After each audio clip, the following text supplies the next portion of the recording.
De acuerdo a la Organización Mundial de la Salud, para el año 2020, 1.000 millones de personas en el mundo, es decir, el 15% de la población mundial, tiene una discapacidad.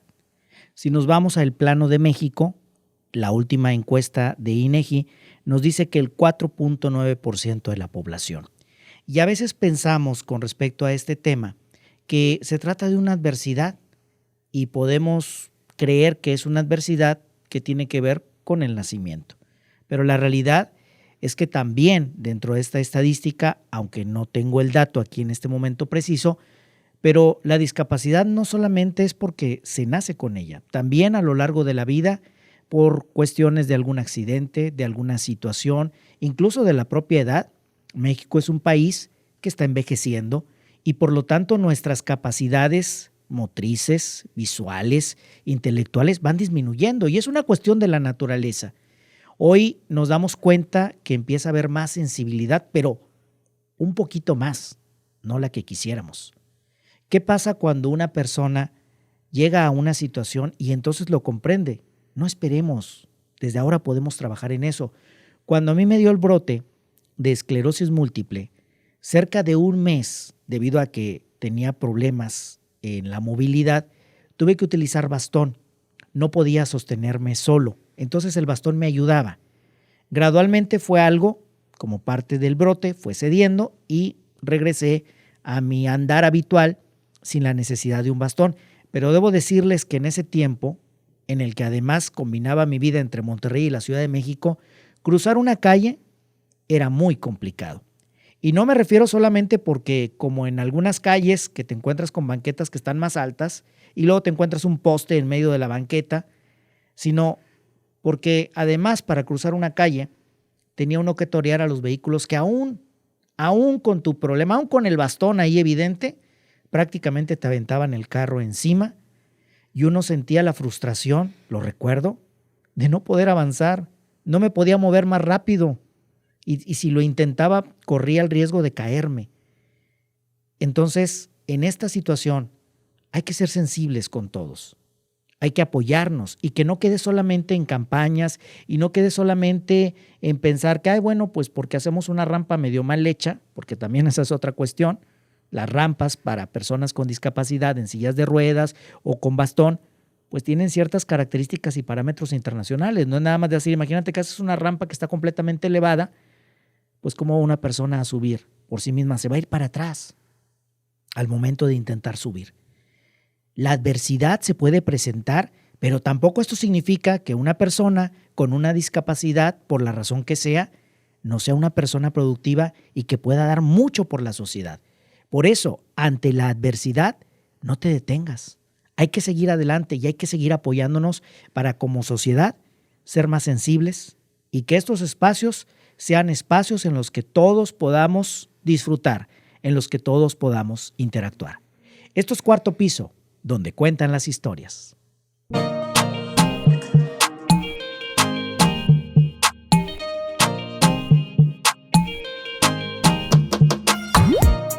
¿Qué tal? Me da mucho gusto saludarles. Soy Armando Cavazos. Les doy la bienvenida a este nuevo episodio de Cuarto Piso, donde cuentan las historias.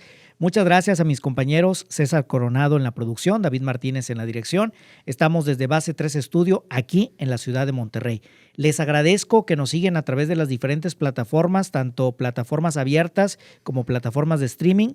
Muchísimas gracias por acompañarnos, por estar aquí presentes, por ser parte importante de este podcast en el cual queremos aportar contenido de valor.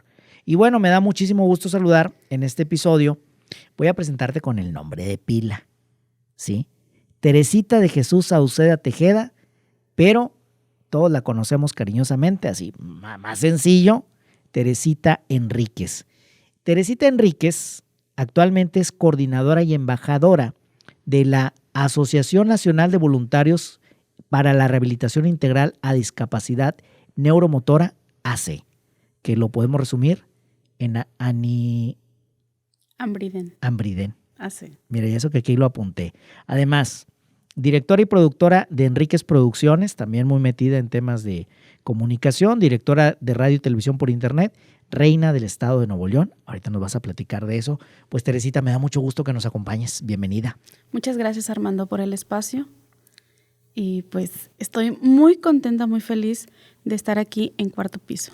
Oye, Teresita, tú has sido promotora, bueno, siempre bien inquieta, pero en los últimos años has sido promotora de sensibilizar con respecto a la discapacidad, tanto que, bueno, formas parte de esta asociación, has impulsado este tema, pero ¿qué pasa en tu vida, Teresita? ¿Cómo llegas tú a este momento en el que de repente tu vida dio un giro? ¿Qué pasó? Ok, mira, en el 2013 yo adquirí mi discapacidad, tuve un accidente, me caí de una azotea de 5 metros, me quebré mi columna, tuve una discapacidad, adquirí una discapacidad L5, S1 y posteriormente me aíslo durante un año donde entré en una depresión por haber adquirido la discapacidad. Tú lo dijiste, soy muy inquieta, es verdad.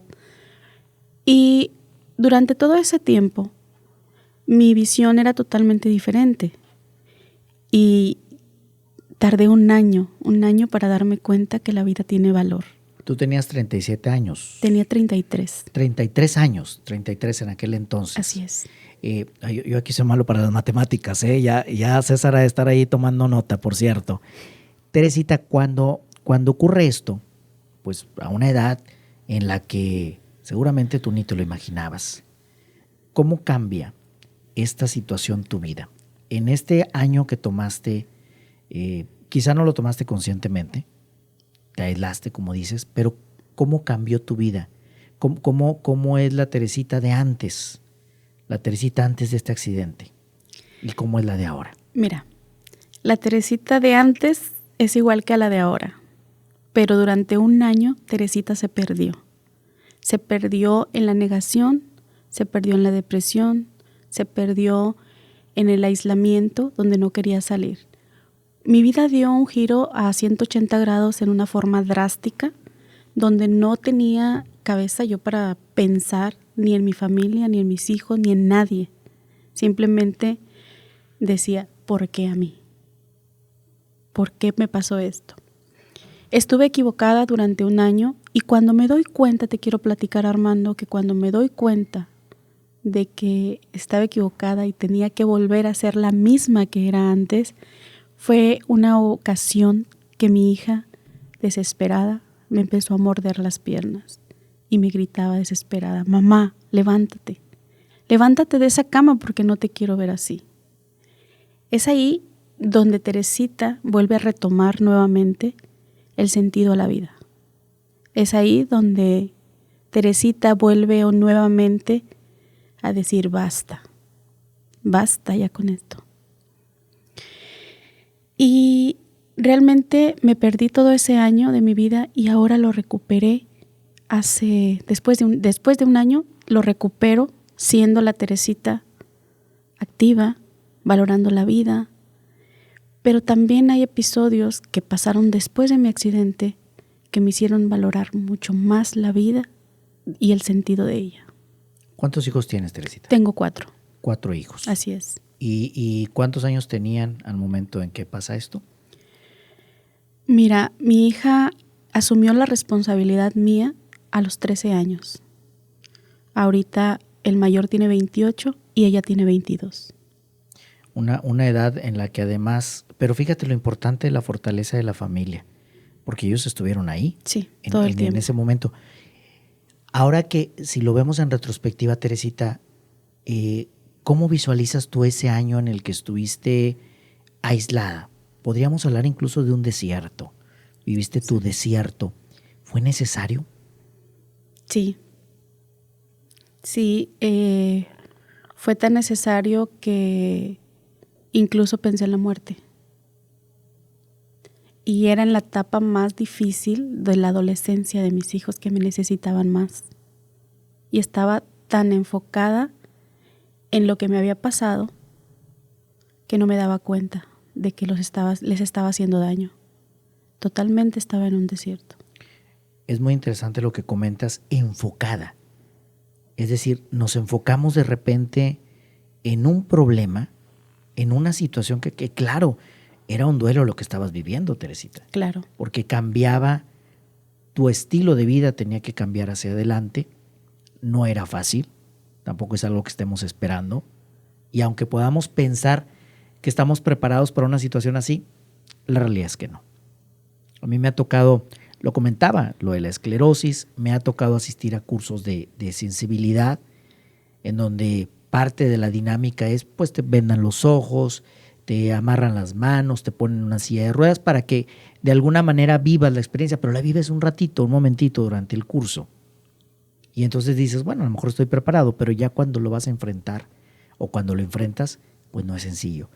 Llega este momento en el que tu hija te hace reaccionar. ¿Y qué pasa a partir de entonces? Es como si entraras a una recámara o a un cuarto oscuro. Y de primer momento, tú lo que entras, prendes el foco. Entonces, para mí eso fue de la noche a la mañana, volver a renacer, volver a retomar mi vida. Pedí perdón a mis hijos y dije, hoy Teresita murió y vuelve a renacer una nueva Teresita. ¿Cómo te puedes definir tú en términos generales? Ahorita nos decías, es la misma Teresita que tuvo ese momento. Antes ¿sí? de mi accidente. Antes de tu accidente, antes y después del accidente, la misma Teresita, en su ánimo, en sus sueños.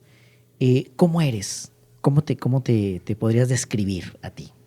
Simplemente Teresita soñadora, Teresita con ganas de vivir y de disfrutar la vida, pero de compartir cada cosa que yo sé a quien lo necesita. Por ejemplo, actualmente, y ahorita aquí lo comentaba, tú eres la reina del estado de Nuevo León. A ver, platícanos ahí de qué se trata. Ok, ser Miss Wheelchair Nuevo León 2020-2021 me ha traído grandes satisfacciones. Quiere decir que soy la voz de la inclusión de las personas, de las mujeres con y sin discapacidad de mi estado. ¿Y esto cómo se da? ¿Cómo llegas ahí? ¿Cómo llego ahí? Nosotros en la misma asociación que lo mencionaste hace un momento, empezamos a compartir en redes sociales esta convocatoria. Y de pronto me llega la idea a mí, digo, bueno, nosotros promovemos lo que es la inclusión. Voy a hablar. Y hablo y me contesta la directora del certamen nacional, Regina Valdés, y me empieza a comentar, pero yo estaba hablando para las mujeres que están en silla de ruedas y que tienen ese sueño. Yo no tenía la visión de participar en un certamen de belleza, aunque cuando era niña lo añoraba. ¿Qué niña no añora eso? Entonces, cuando Regina me empieza a comentar todo eso, yo dije, bueno, si estamos promoviendo la inclusión de la mujer con discapacidad, el empoderamiento, ¿por qué no participar? No me piden edad, no me piden tener una cinturita, una cara bonita, o sea, no hay reglas, simplemente tener el deseo de participar en algo que te gusta, que es ser la voz de la inclusión de tu estado. ¿Y cuál ha sido tu trabajo en este tema de ser la voz de la inclusión? Que no es solamente por el certamen, sino es algo que has venido haciendo. ¿Qué actividades has realizado? ¿A qué te has enfrentado y qué has encontrado en este tema?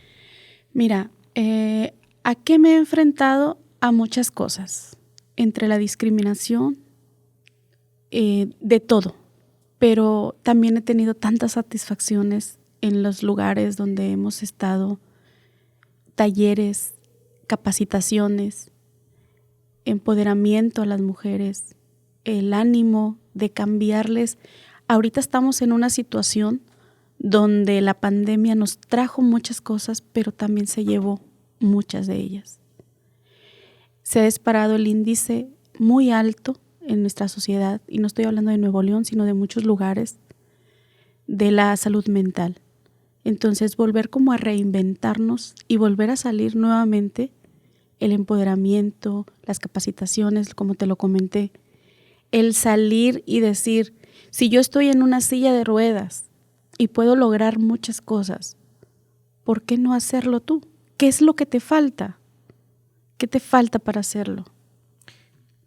¿Qué hay en el pensar cuando te encuentras a alguien en una situación así?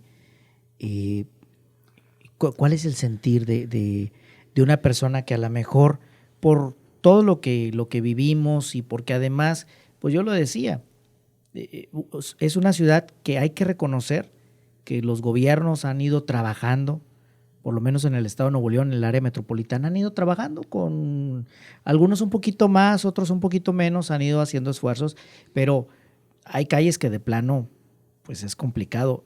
Yo recuerdo cuando traía esto del bastón, una vez se me ocurrió irme caminando al Hospital 33, andaba yo por la catedral, me voy caminando por todo Barrio Antiguo, híjole, qué tortura, porque, y solamente era en bastón, de repente calles altas, calles bajas, y luego los postes en medio, como lo comentaba. Entonces yo decía, si vinieran en silla de ruedas de plano, estas calles no las puedo transitar, porque cómo me subo un metro y luego cómo me bajo y luego de plano me tengo que quitar de la banqueta. ¿Cuál es el sentir desde una persona que lo está viviendo? Y es una pregunta que hago con mucho respeto, pero que, insisto, a veces podemos nosotros como que ver y ni nos imaginamos. ¿Cuál ha sido tu sentir ahora con respecto a encontrarte con estas situaciones? ¿Cuál es el sentir de una persona que vive este día a día, que no es solamente una campaña, sino que lo vive diariamente? Fíjate que tienes toda la razón, porque el traer una silla de ruedas implica mucho, porque las barreras arquitectónicas en nuestra ciudad y en todo el mundo, las banquetas, los estacionamientos, incluso donde te estacionas en los centros comerciales, ocupan los lugares, así como los ocupa un poste, una maceta. Entonces, no piensan. Hay que reculturizarnos y saber tener sensibilización en todo ese aspecto de las barreras, pero también en la accesibilidad, tanto en las calles como en el transporte público adaptado, que no lo tenemos, y son ciertos vehículos que están adaptados para y de un lado de un punto específico. Entonces, falta mucha inclusión, por la que se está trabajando también aquí en el estado. Y se está trabajando dentro del Consejo Estatal de Personas con Discapacidad, cual formo también parte del mismo. Y estamos luchando para buscar esa puerta, ¿no? Que nos dé el espacio y que nos tomen en cuenta, porque es un derecho natural desde que nacemos. Y es cierto, Teresita. Ahorita yo ponía el ejemplo de las calles, pero es algo que vemos en los estacionamientos. Es más de estas tiendas rápidas. Sí. Hombre, que al cabo nada más voy por cualquier cosita, no me tardo. Pues sí, pero en ese no me tardo ya le bloqueaste la oportunidad a alguien que tuvo que darse la vuelta o tuvo que seguirle porque no se pudo estacionar. Esta es parte de ese trabajo de inclusión, Teresita, en el que tú has trabajado. También impartes conferencias con respecto a este tema. ¿Cuál es cuál sería el punto para que pudiéramos como sociedad empezar a ser más sensibles en este tema? Yo creo que falta mucha la cultura, tú lo mencionaste hace un momento. Si nosotros nos empezamos a capacitar, hay veces que nos referimos a alguna persona con discapacidad motriz, auditiva, visual, psicosocial, etcétera, y no sabemos cómo dirigirnos a ella. Pero si tenemos una capacitación desde casa, no solamente que digas tengo que comprar un curso o tengo que llevar un taller o tengo que ver conferencias, no. Desde la casa hay que invitar a los papás, en la escuela a los maestros, de sensibilizar a los niños desde que están en kinder y decir, esto es lo que vamos a hacer, esta es la terminología, esto es... Yo creo que es un punto que acabas de tocar muy sensible y un punto que a mí me gusta muchísimo porque nunca dejamos de aprender. Y cómo poder llegar a todo eso es de esta manera. Aprender a cómo tratarnos, a cómo tratar a la persona, a cómo abordarla. Fíjate, Teresita, cuando estuve en la secundaria, hace apenas antier,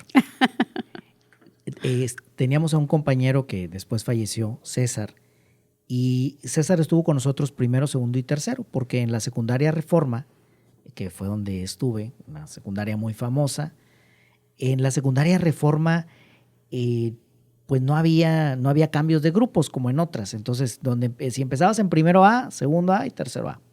Entonces César estuvo con nosotros toda la carrera y los de primero estaban en la parte de abajo.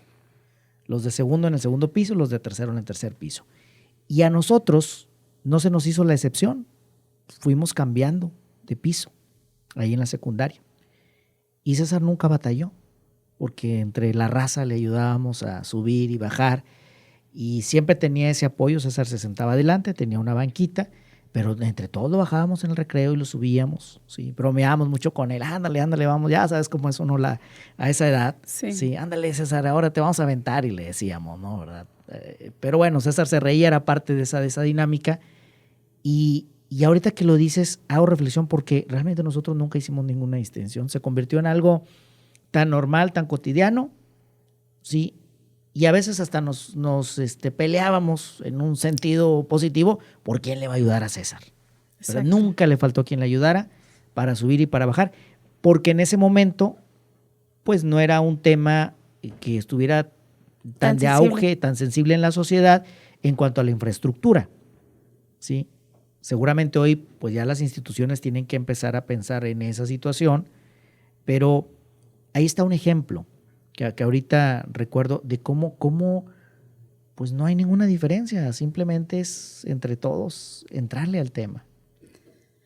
Fíjate que lo que estás tocando de César, que en paz descanse, como ustedes, porque son sus amigos, ¿no? Pero otras personas, eso sí, otras personas que ven, de hecho ahorita en la actualidad, hay niños, estudiantes en, no sé, primaria, secundaria, etcétera, incluso hasta en la preparatoria, universidad, que son discriminados o que son apartados y les ponen otro lugar. ¿Para qué excluir a la persona en vez de incluirla? Entonces, esa ya es una discriminación. Y eso que pasó con César es algo padrísimo, porque la silla de ruedas no es una limitante. No es una limitante, es una condición de vida, que te adaptas a ella. Y que las personas que están en su entorno se adaptan a ella, y es una persona tal como tú y todas las personas que están aquí. Y sabes que nunca pensamos en ese momento, realmente no pensamos, oye, ¿por qué no nos dejan a nosotros siempre en el primer piso? Si no, y vamos avanzando conforme todos los grupos. Nunca lo pensamos. Y yo no sé si los directivos en ese momento pues lo hicieron como parte, a lo mejor consciente o inconsciente, de una integración. Exacto. Porque en realidad ni su familia ni nosotros, nunca hubo oye, pues déjenos abajo para no batallar con César. Uh-huh. ¿Sí? Y luego lo ayudábamos porque había que cruzar una calle y vamos con César, ¿verdad? Se hizo una amistad muy fuerte con él, de todos los que estábamos. Pero es cierto, actualmente nos encontramos con que y luego, lo voy a decir así como es, Teresita, y no es que yo crea que tenga que ser así, pero es como a veces uno lo ve. Y también tenemos que entender que muchas veces esto ocurre por el desconocimiento. Híjole, ¿cómo le hablo? ¿Cómo le digo? Y yo te podría decir ahorita así directamente. Por ejemplo, oye, ¿le ayudo o no le ayudo con la silla? Tú llegaste ahorita aquí a las instalaciones, subiste el elevador, ¿sí? Y venías corriendo como en pista de carreras, ¿verdad? ¿Sí?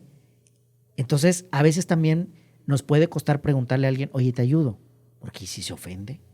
¿A ti te han preguntado? Sí, muchas veces. Y eso es lo correcto. Preguntarle a la persona, ¿te puedo ayudar?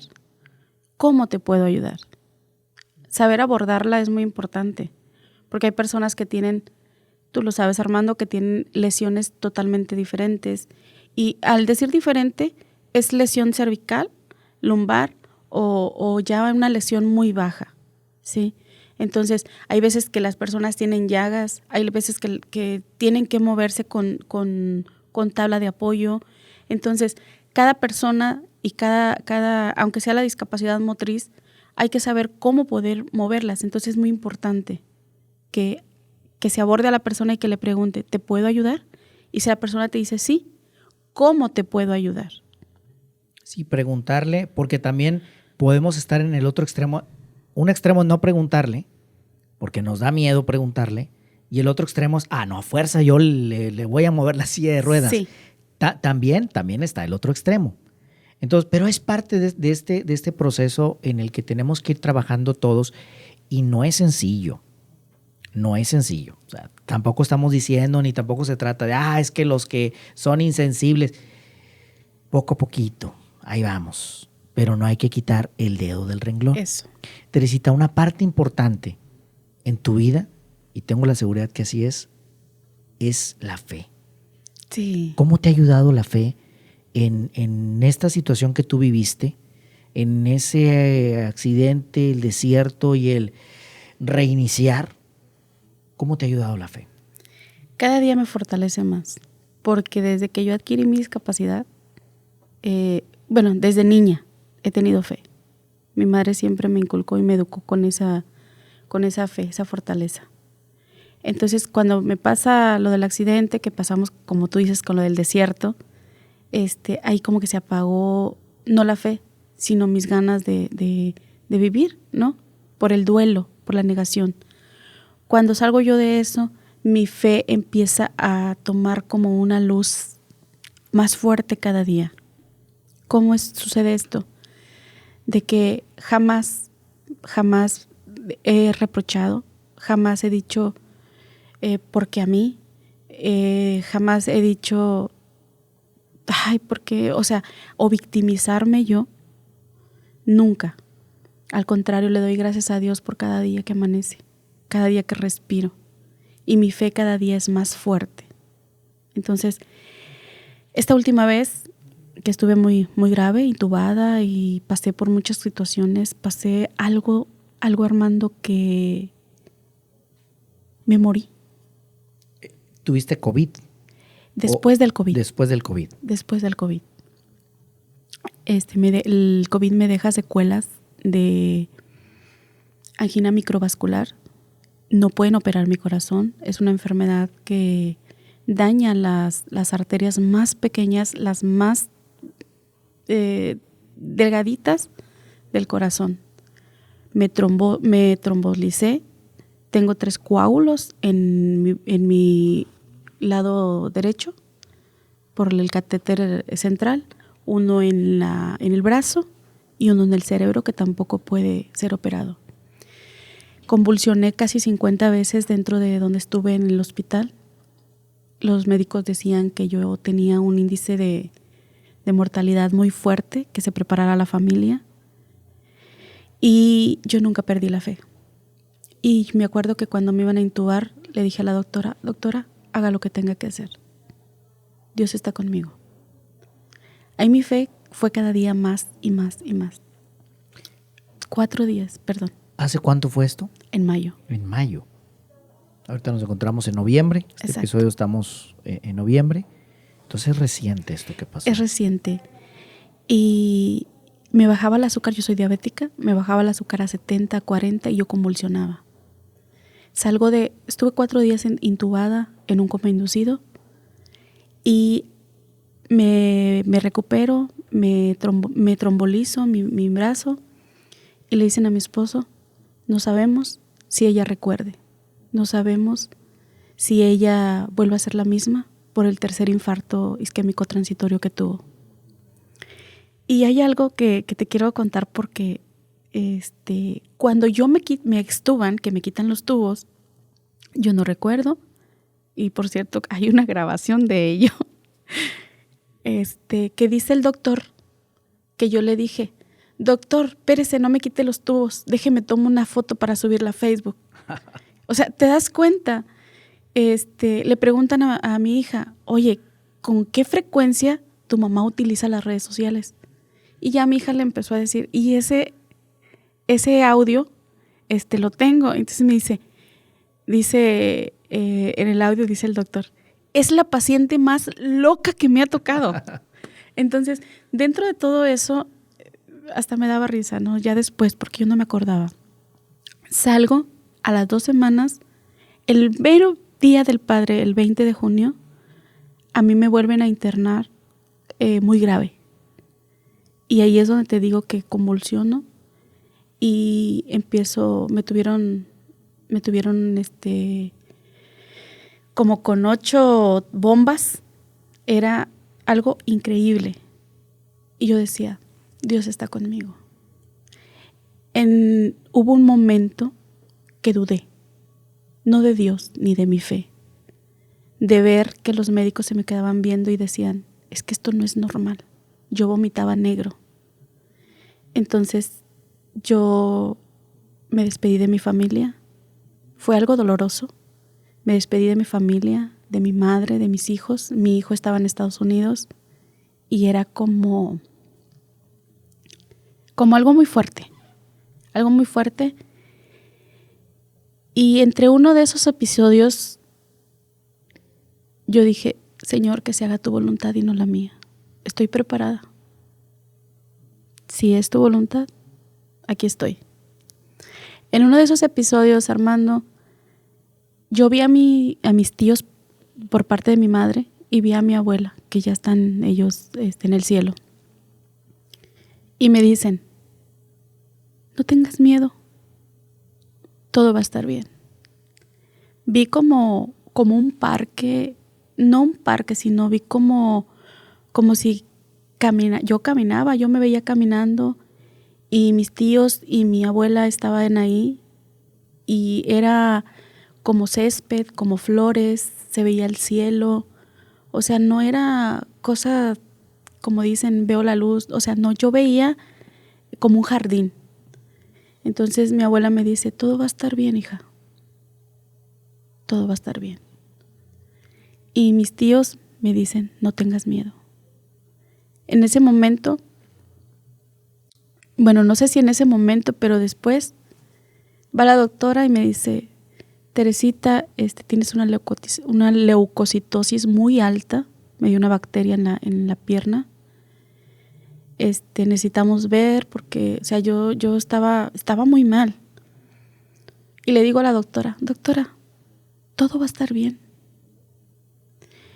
Empezaron a bajar mis leucos. Hubo momentos de que yo me sentía con una paz inmensa y una fe más grande que la que tenía. Y ahorita te quiero decir que siento una dicha y una paz inmensa porque sé que todo va a estar bien. Teresita, pues esto que nos compartes, que además debo decirte que me siento muy identificado con esto que viviste, pues nos habla de esa fortaleza que te ha dado la familia, que ha sido importante también, y es donde podemos visualizar cómo la familia es un baluarte en nuestras vidas, porque ahí se mantuvo, no solo en esta ocasión, sino desde aquel momento en que ocurrió el accidente, que tú estuviste aislada, ahí estuvieron cercanos, pero también la importancia de la fe y asumir, como lo dicen los grandes expertos en la materia, los grandes teólogos, la fe o la sabiduría a veces de las abuelitas, por ejemplo. Sí. Es que la fe no implica que no te vayan a pasar las cosas. Más bien la fe te ayuda a que las cosas que te pasen, por más difíciles que sean, le entres con todo. Con paz, con tranquilidad, porque si no hubieras tenido fe, pues seguramente ahí te desmoronas. No estuviera aquí contigo. Oye, Teresita, si tú hicieras un viaje en el tiempo, es algo que me gusta preguntar. Okay. Tú ahorita tienes 42 años. Sí. ¿Sí? Estás en el 4º piso. Exacto. Sí, andamos aquí en el mismo nivel andamos. El mismo nivel. ¿Sí? Si tú hicieras un viaje en el tiempo y te encontraras con Teresita, vamos a irnos 20 años atrás. Okay. ¿Sí? Hablamos de la Teresita de los 20, 22. ¿Qué te gustaría decirle? ¿Qué te gustaría comentarle? ¿O qué harías? Simplemente, si hiciéramos este viaje en el tiempo. Que en principio, imaginándonos todos los escenarios, pues tal vez aquí habría algo muy interesante, que la Teresita de 20, 22 se sorprendería de ver a la Teresita de 42 en silla de ruedas. Sí, por supuesto. Sí, seguramente sería un impacto. En este imaginario en este suceso, ¿qué crees que podría pasar? ¿Qué harías tú si te la encontraras? Es una pregunta muy difícil, fíjate. Nunca me he puesto a pensar en eso, pero sí he pensado anteriormente que, o sea, tener la visión de la Teresita de antes a tener la visión de hoy es totalmente diferente.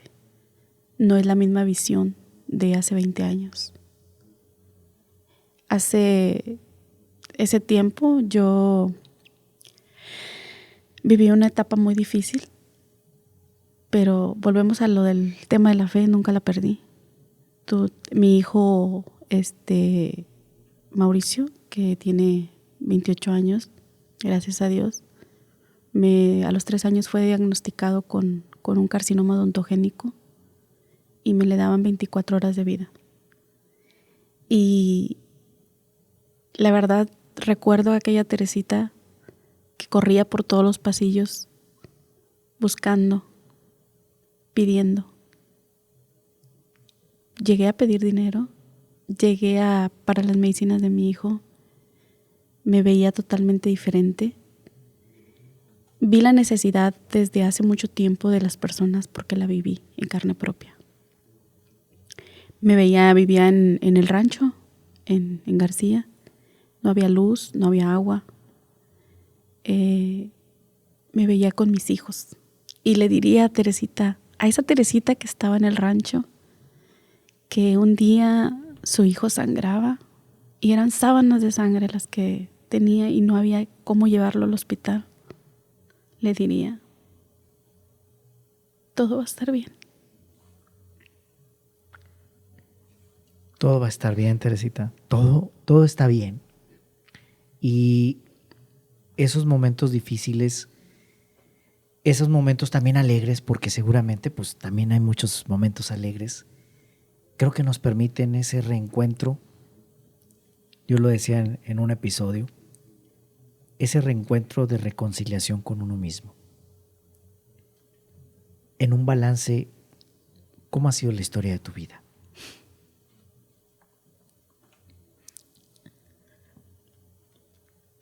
Mira, con todas las cosas entre buenas y malas, mi vida ha sido una vida extraordinaria. ¿Por qué? Porque a pesar de las diversas cosas que me pasaron, las experiencias que tuve me hicieron nacer más fuerte. ¿Has escuchado eso? Que lo que no te mata te hace más fuerte. Y yo me siento como un roble. Me doblo, pero no me quiebro. Y te mantienes. Oye, Teresita, pues todo un testimonio de vida. Yo te agradezco porque la verdad, a veces ya habíamos tenido ocasión de coincidir. Sí. Y a veces nada más así platicamos muy express. Recuerdo que coincidimos en una ocasión que tú fuiste a Concierto de Vida. Así es. Esta asociación de esclerosis múltiple, donde un servidor colabora. Claro. Y ahí hiciste un programa, porque además dentro de tus actividades, pues también andas en el tema de la comunicación. Es decir, todo esto que te ha pasado, y yo lo decía ahorita y lo reitero, además das conferencias. Sí. Todo esto que te ha pasado lo compartes. Claro. Como un testimonio de vida. No te quedas solamente con ello. No, mira, precisamente hoy tuve una charla con una persona y siempre lo digo, si tú tienes el conocimiento, has pasado y has tenido una historia de tu vida, compártelo. Porque hay personas que están pasando una situación difícil y no hayan cómo salir de ella. Compártelo. Si estás, como tú dices, haciendo conferencias o haciendo charlas y tienes el conocimiento, compártelo. ¿Para qué quedarte con él? ¿Para qué quedarte con ella? A veces no tenemos, no es que no tengamos, no sabemos cómo expresar nuestros sentimientos y todo eso nos va a ayudar. Y no sabemos qué trae la persona atrás, como ahorita. Este espacio que me brindas aquí en Cuarto Piso te lo agradezco porque me estoy abriendo me estoy yendo atrás hacia donde era una adolescente, porque me casé a los 13 años. Y ahorita la Teresita de ahorita es fuerte, hay fortaleza, me describo como fortaleza y como ambición, como ambiciosa, en el buen sentido de la palabra. Tengo una ambición de que la gente conozca, que la gente no pase cosas que yo pasé en aquel tiempo que yo prácticamente era una niña. Entonces, si tú puedes decir, mira, yo sé cómo vas a poder ayudar, o gente que se acerca a la asociación, oye, es que yo no sé, y es que cómo no puedo. ¿Cuánta gente no ha sido engañada? ¿Cuánta gente no ha sido timada por por la malinformación? Entonces, si conoces algo, compártelo. Sí, porque la experiencia que nos da la vida es para compartirse. Así es. Si no, no tiene sentido. Es como, se me ocurre, imagínate que te pones a sembrar frijol y no lo consumes tú ni lo compartes, se va a echar a perder el frijol. Así es. Digo, es un ejemplo que se me está ocurriendo en este momento, porque recién vi unos frijolitos que se me cayeron en una maceta y creo que de eso se trata la vida, de ir compartiendo. Y ya nada más, Teresita, para lo que andabas haciendo en el techo cuando te caíste. Ok. Cuando me pasó el accidente, yo trabajaba en una empresa, era jefe de seguridad, y tenía yo una cuadrilla muy pequeña, y la persona que como estaba en cierre de tienda, la persona tenía en ese tiempo como 59, 60 años, y yo tenía 33. Obviamente estaba lloviendo, no la iba a mandar a ella, era mi responsabilidad. Estaba lloviendo, la escalera es como las que están, bueno, está pegada, no recuerdo ahorita el nombre, pegada a la pared. Okay. Yo voy, apago los climas, regreso, al regreso es cuando me caigo. Y bien interesante esto, porque fueron 5 metros que yo caigo hacia atrás, pero en ese momento mi pierna izquierda se atora en la escalera y yo quedo de cabeza a 1 metro de llegar al piso. Fíjate qué interesante, porque no alcanzaste a caer hasta el piso. No, me hubiera matado. Iba de cabeza y hacia atrás. Dios es tan maravilloso. Aquí estoy. Tienes una misión, Teresita. Así es, sí. Que aquí estás compartiendo. Yo te quiero agradecer mucho, Teresita, esta oportunidad de compartir tu testimonio. Te felicito. Gracias. Porque además, pues todo este trabajo que realizas, te podemos encontrar en redes sociales. Claro. Porque hay muchas actividades. De hecho, lo vamos a comentar, porque en tiempo estamos. El 18 de diciembre tienen una peregrinación, rodada de la diversidad, de la Alameda Mariano Escobedo hasta la Basílica de Guadalupe en la Colonia Independencia. Así es. Esta peregrinación la organiza la asociación. De Hambre y de Nacer. Muy bien, pues ahí está la invitación. Y a través de tus redes sociales, ¿tienes Facebook? Teresita Enríquez. ¿Tienes Instagram? Teresita Tejeda. ¿Tienes además Twitter? Teresita Enríquez. El TikTok también, Teresita Enríquez. No, presente ahí. Y además, páginas de internet. Miss Wheelchair Nuevo León, 2020-2021. Y ay, son muchas. Vivir sin barreras con Teresita Vivir Enríquez. sin barreras con Teresita Enríquez. Muy bien, pues bien presente en las redes sociales, Teresita. Hay que compartir. Y Teresita Enríquez Oficial también. Muy bien. Entre otras. Bueno, pues ahí queda. Ya con que la encuentren en una... En una ya se enlazan todas. Si no, le ponen al Google Teresita Enríquez, y redes sociales, y ahí les va a aparecer. Teresita, te quiero agradecer mucho que nos hayas acompañado. Gracias a ti, Armando, por darme esta oportunidad en Cuarto Piso. Muchísimas gracias. Y bueno, pues hay que seguir, que hay mucho por hacer hacia adelante en la vida. Me gustaría cerrar con una frase. Claro. Siempre he dicho que la discapacidad no es una limitante, sino una condición de vida. Y para todos, que la discapacidad nunca limite nuestra capacidad. Muchas gracias, Teresita. A ti. Gracias también a ustedes que nos acompañaron en este episodio de Cuarto Piso, donde cuentan las historias. Le agradezco a César Coronado en la producción, David Martínez en la dirección. Soy Armando Cavazos. Les agradezco a ustedes que nos acompañan en cada uno de los episodios. Recuerden que lo mejor de la vida es tener la oportunidad de vivirla. Cuarto Piso, donde cuentan las historias. Dios nos bendice a todos.